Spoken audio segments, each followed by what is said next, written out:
We're going to do section 5.2, dividing monomials. So this week we learned how to add and subtract like monomials. Then we learned how to multiply monomials. And now we're going to learn how to divide monomials. We remember that when we multiply monomials, that we multiply their coefficients first. And when we had like bases, we need to remember that when we multiply like bases, we add their exponents. So in this one, when we have x to the third times x, that's going to become x to the 3 plus 1, or 10x to the fourth. So when we multiply monomials with like bases, we add their exponents. So when we divide monomials, we're going to deal with their constants. 10 divided by 5 is 2. 22 over 4. Now we don't convert it to a decimal and we don't convert it to a mixed number. We're just going to reduce this. We'll divide it by 2 over 2, which gives me 11 over 2. So when we see 3x over 15, we're going to divide that by 3, and we get x over 5. Yes, you could do 1/5 x. That is also, but this is more of an 8th grade, where this is a high school answer. So now let's look at ones that have coefficients and variables. So we're going to deal with the coefficients first, and we're going to deal with the variables second. So if we see 20 over 25, we can reduce that by 5, divide each one by 5. 20 divided by 5 is 4. 25 divided by 5 is 5. Now we have y squared over y. So I want you to think about that. Y squared over y. Well, y squared is y times y over y. And we know that when we have y over y, those are going to cancel, and they make 1s. So what are you left with here? 1 times y is y over 1, and that's just written as y.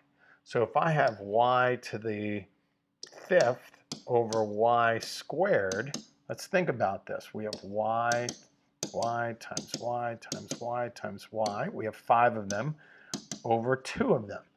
And we know that 1 is going to cancel with that one. This second one's going to cancel with that second one. So we had 2 that we had to get rid of. So we took 2 from the top, and that gave us y cubed.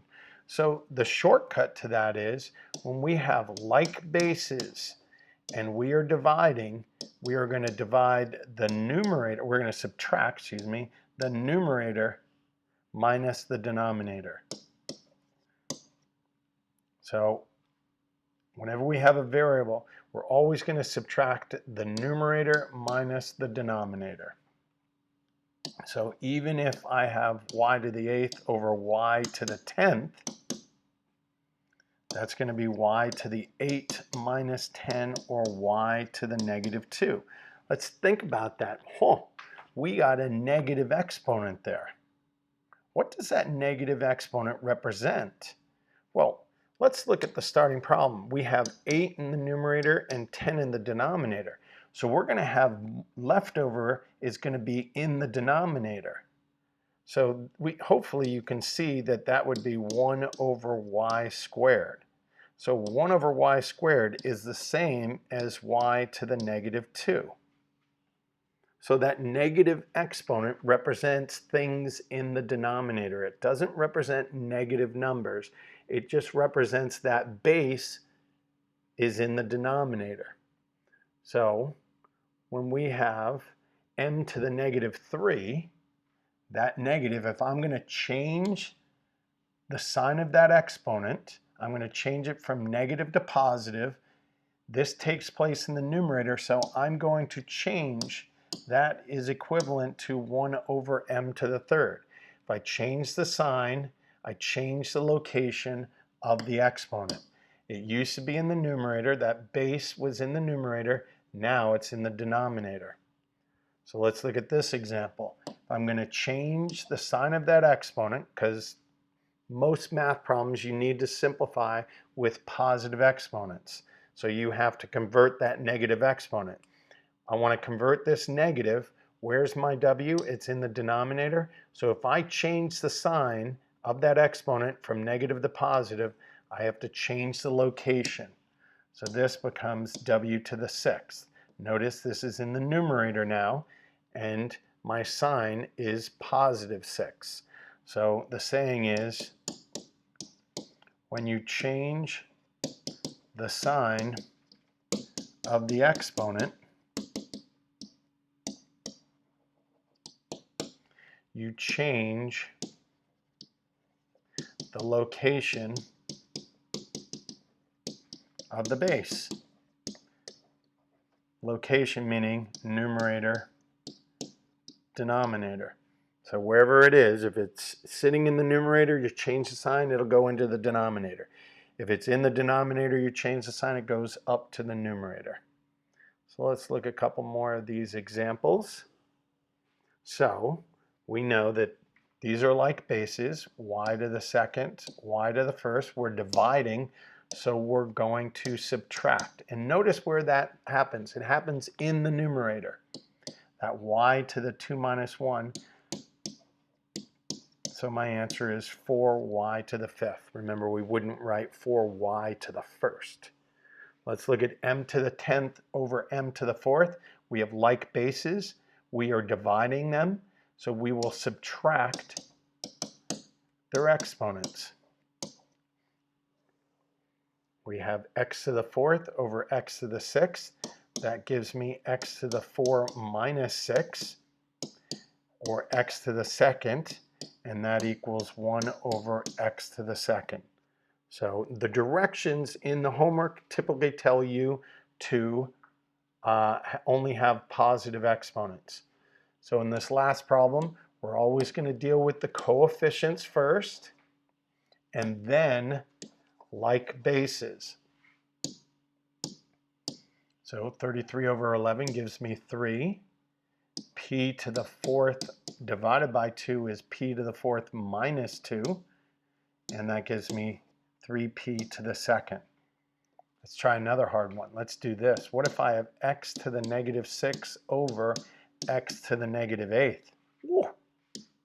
That becomes, they are like bases, we're dividing, so we would subtract. Ooh, I bet you a lot of people wanted to write x to the negative 6 minus 8. No. Remember, it is numerator minus the denominator. Here is my numerator minus my denominator, which is negative 8.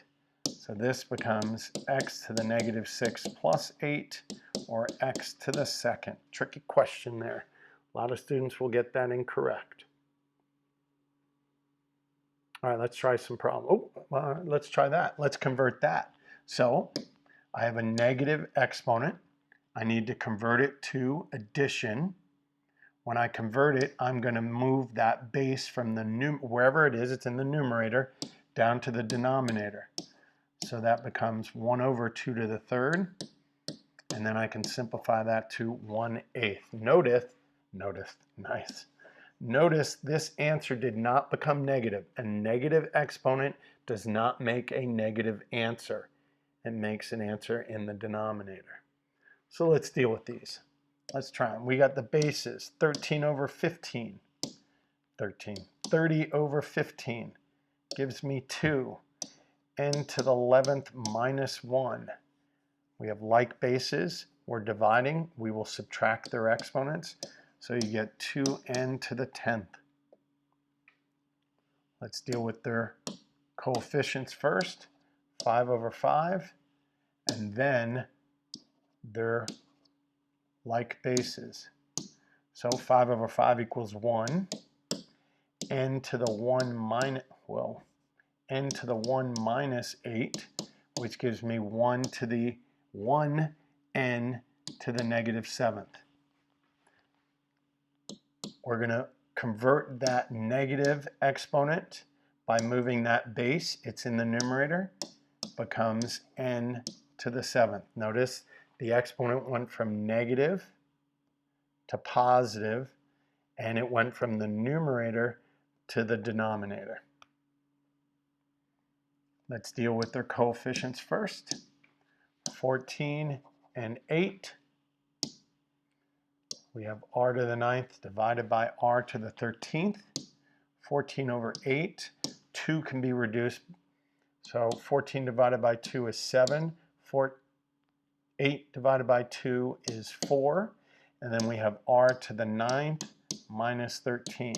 So we have 7r to the negative 4 over 4. We can't have a negative exponent, so we have to change that. We change the sign of the exponent. We change the location of the base. This r is in the numerator. If we change that negative 4 to positive 4, it becomes 4r to the 4th. Notice the 7 didn't move. The 7 is not the base. What's the base of this exponent? The base of negative 4 is r, so it's only going to affect the r. It does not affect the 7. So the 7 stays in the numerator, the r goes down into the denominator and gets multiplied by the 4. Another good tricky one. Let's deal with the coefficients, and then the like variables, variables with like bases. 16 over 8, that is 8 over 9, n to the 5 minus 10, 8 n to the negative 5 over 9, 8 over 9 n to the 5th. N to the negative 5 becomes n to the 5th in the denominator. 26 and 18. 26, half of that is 13. Half of 18 is 9. We have x to the 7 minus 2. 13x to the 5th over 9. We don't move the base x because it's positive. We're okay with positive exponents. We have 6 and 12, 6 over 12. So 6 over 12 is 1/2. We have n to the 14 minus n to the 8th. Now that becomes 1n to the 6th over 2. We can't have a 1 in front of it. We don't write 1 as a coefficient. So you say n to the 6th over 2 is the only answer. 18 over 9 is 2. Notice, ooh, almost went right on through this one. You have 18 and 9. You have your constants, your coefficients. You have m to the 9th over m.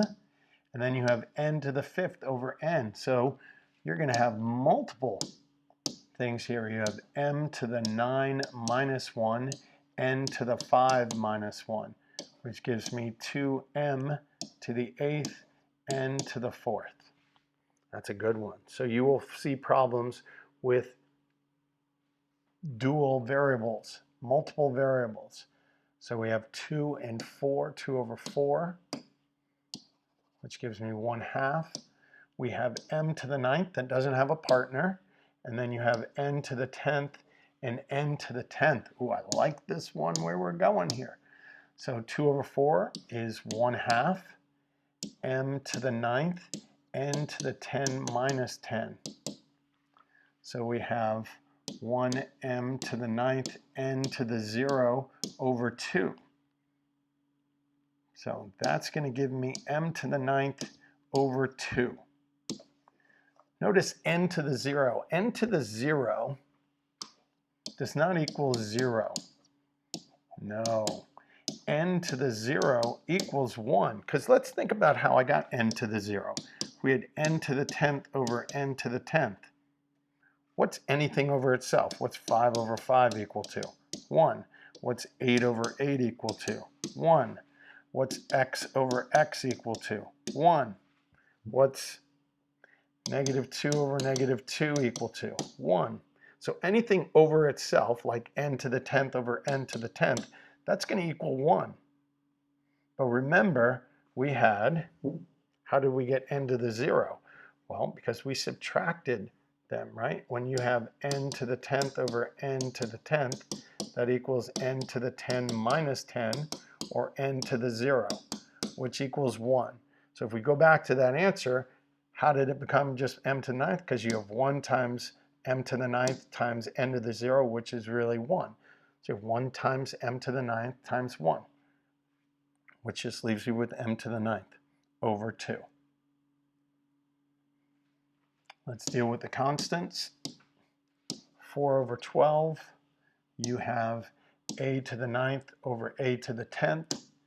You have b to the 7th over b to the 5th.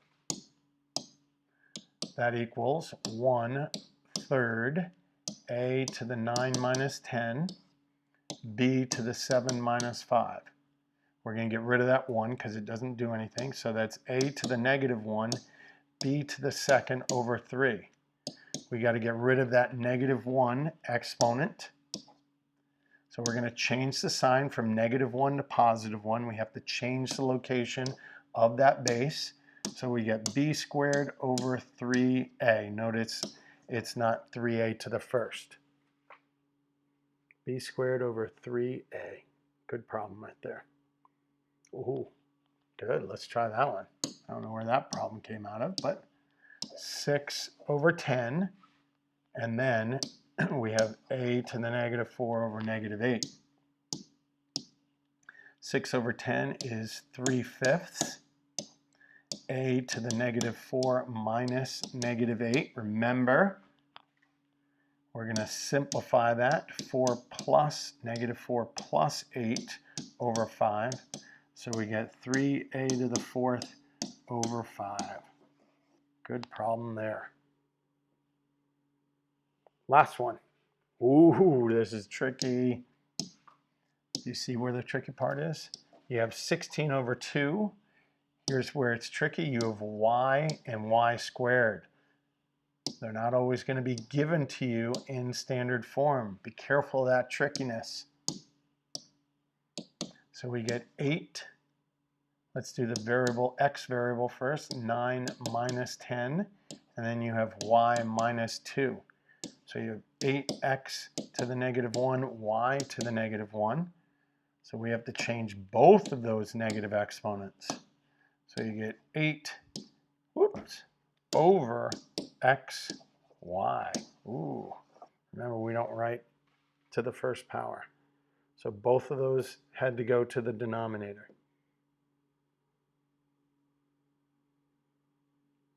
Yeah, I think we're good. I think you're okay with those. Let's do the last one. So we have coefficients, 4 over 4. We have m to the 9th, m to the 10th, and then you have n to the 9th, which is in the denominator. Notice where it is. It's not going to change its location.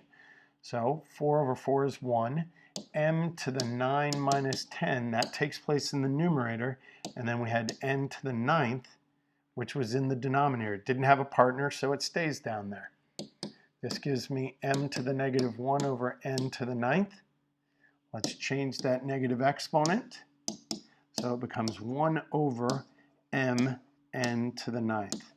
M will come before n because of standard form. Good. Good luck with your homework.